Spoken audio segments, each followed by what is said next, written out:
Mr. McCain, you just gave a speech I'm sure is much better than the speech that I'm going to give. So don't be disappointed at my speech later. The best one has been delivered.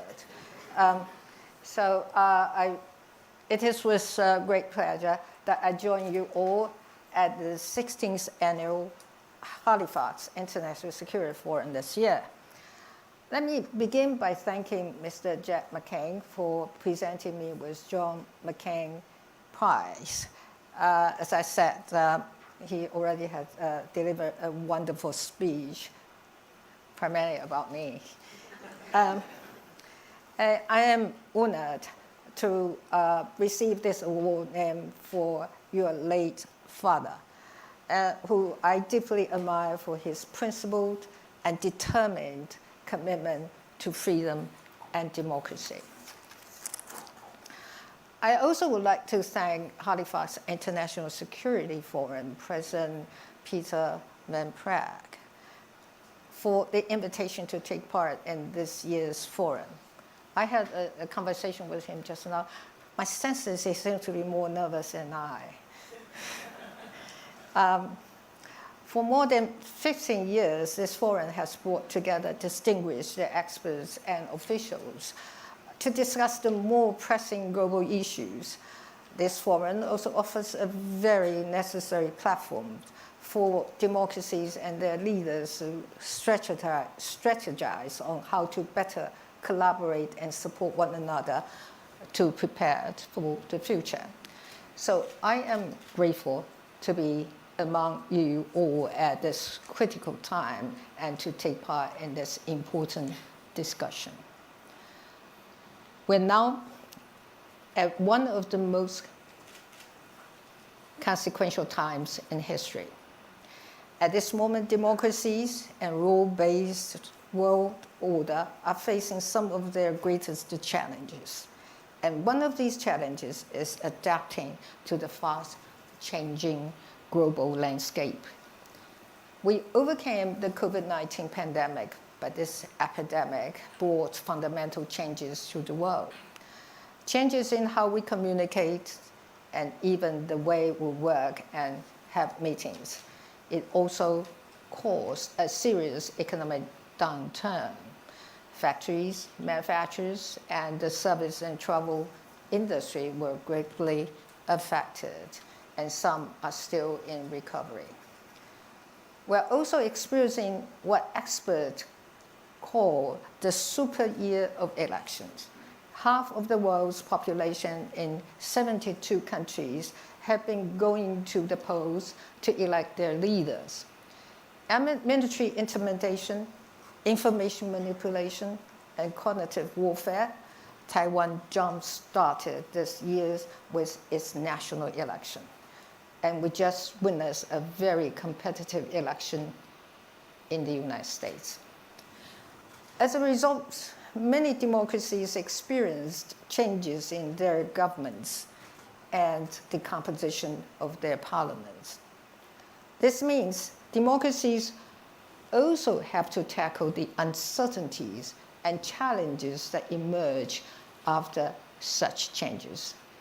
And that requires wisdom from their leadership, time, and effort.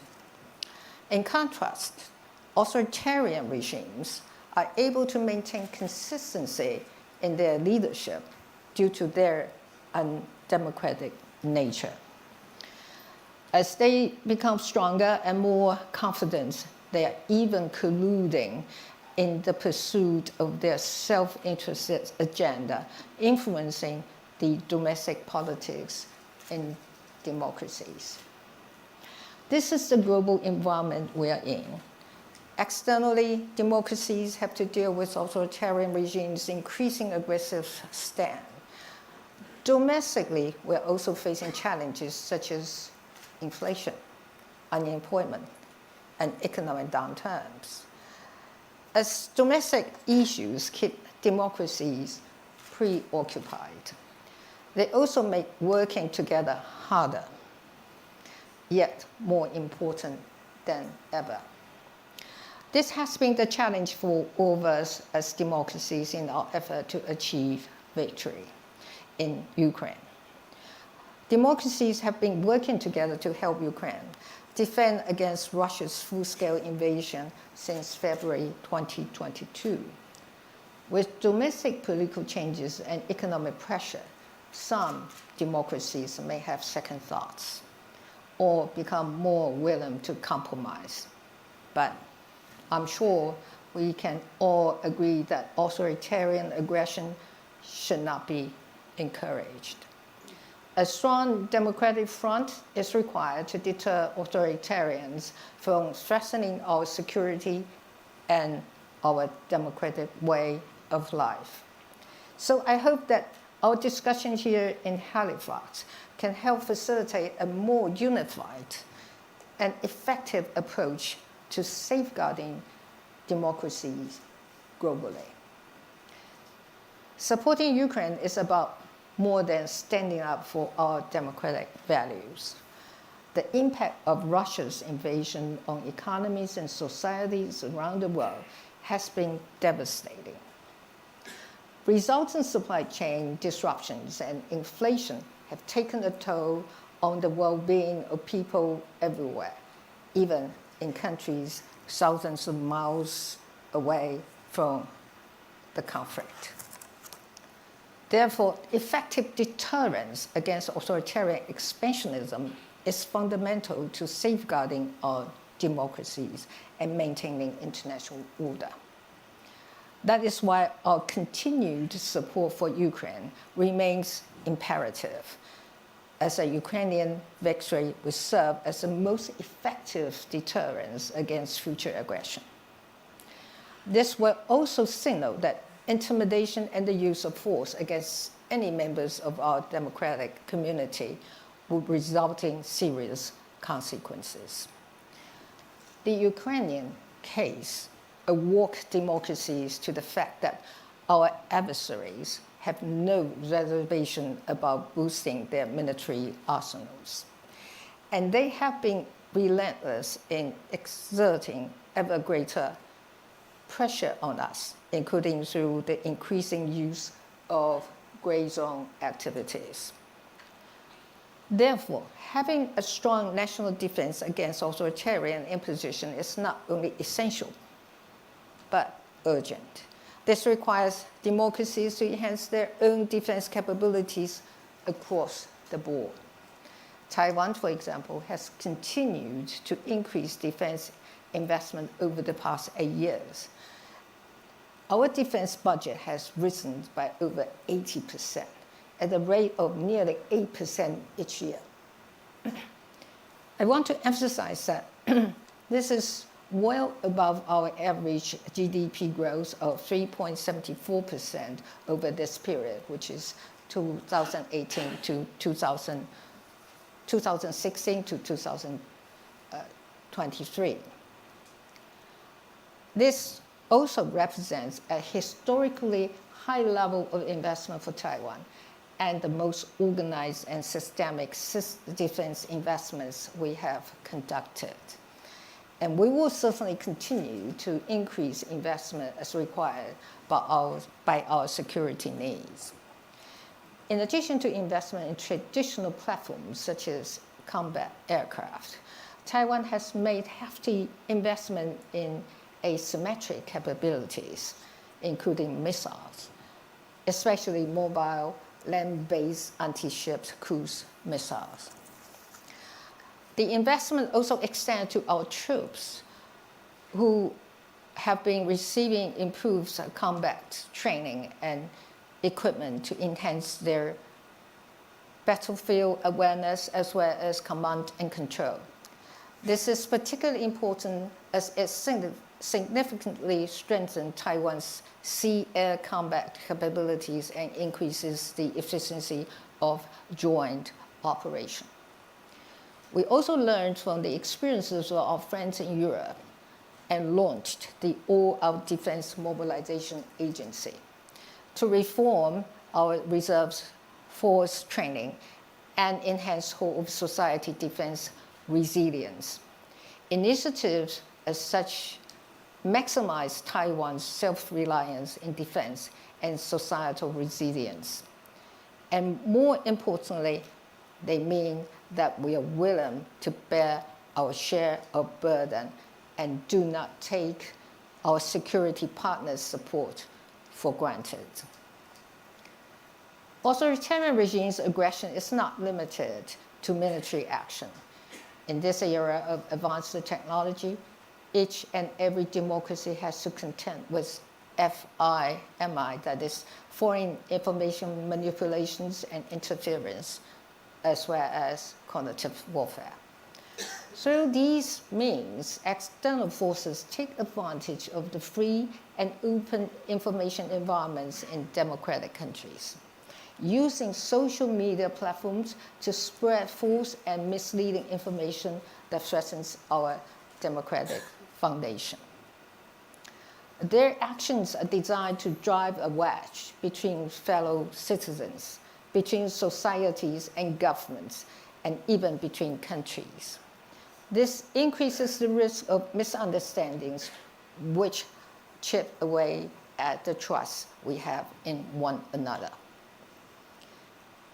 And most worryingly, it can help authoritarians achieve their ultimate goal by causing people to lose faith in democracy. Taiwan stands on the front line of this unconventional aggression.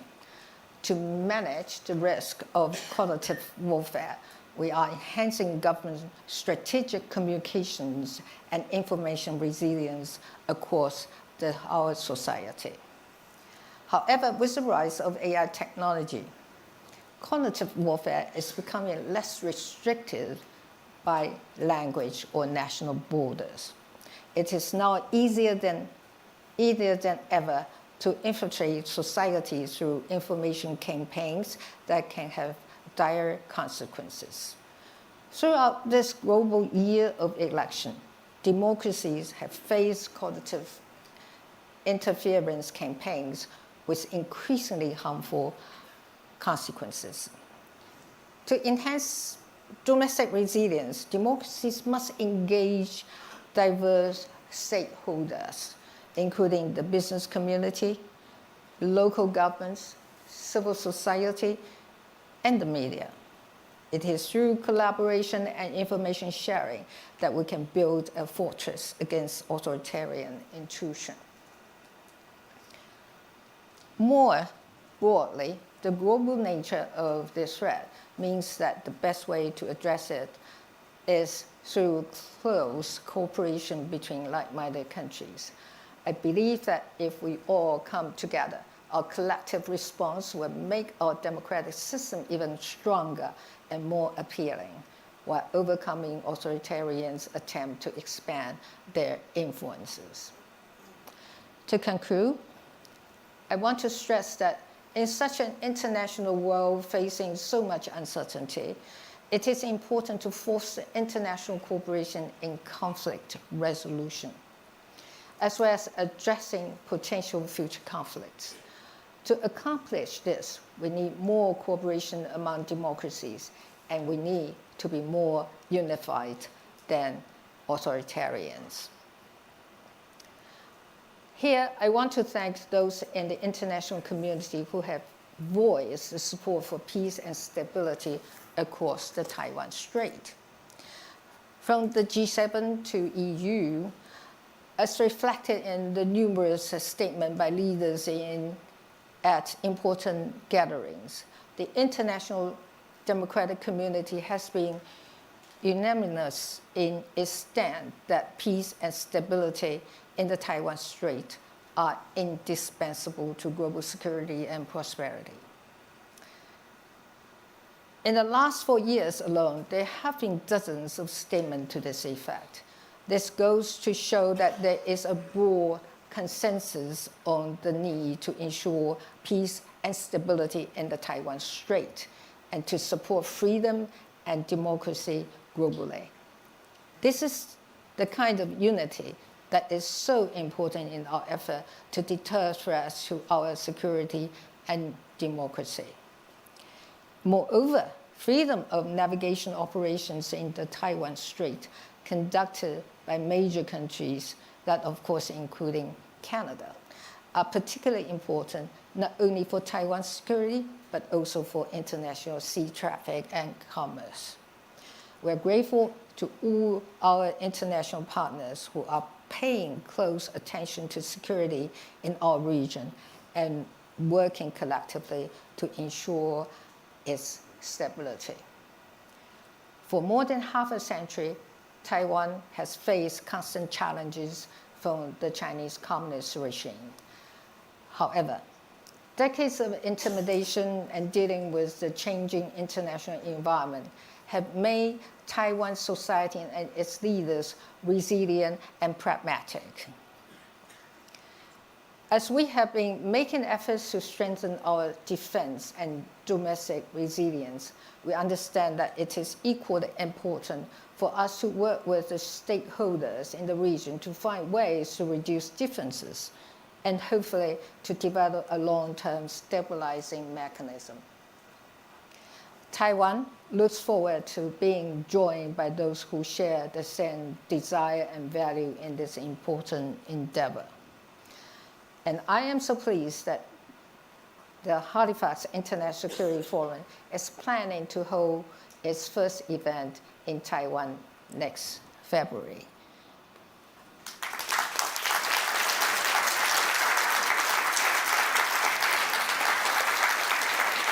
Peter, I have no intention to make the announcement for you, but it's just so related to my speech.